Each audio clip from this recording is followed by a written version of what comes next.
আমি এমন একজন মানুষ যে মারা গেলে একটা মাছিও তাড়াতে পারবো না। চোখ বন্ধ হলে, নিঃশ্বাস থেমে গেলে আমাকে নামিয়ে দেওয়া হবে মাটির নিচে। কাঁধে করে যেসব প্রিয়জন কান্না করতে করতে নিয়ে যাবে, তারাই কবর খুঁড়ে আমাকে একা রেখে চলে আসবে। থাকবে না আমার কাছে মোবাইল ফোন, থাকবে না কোনো টাকা পয়সা, থাকবে না কোনো বাহাদুরি, থাকবে না আত্মীয় স্বজনদের ভিড়।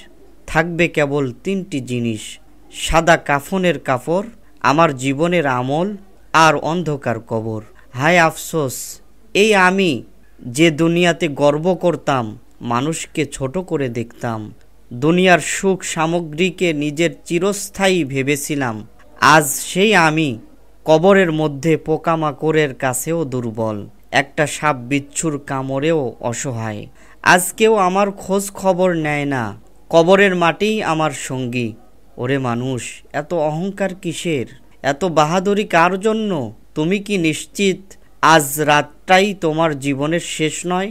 তুমি কি এর কোনো গ্যারান্টি দিতে পারবে? একটু থেমে ভাবো, তুমি কোথা থেকে এসেছো, কোথায় যাবে, কোথায় যাচ্ছ, কি নিয়ে যাচ্ছ? দুনিয়া যাবে, দেহ যাবে, যাবে শুধু আমল। ফিরে এসো আল্লাহর পথে যতক্ষণ সময় আছে হাতে।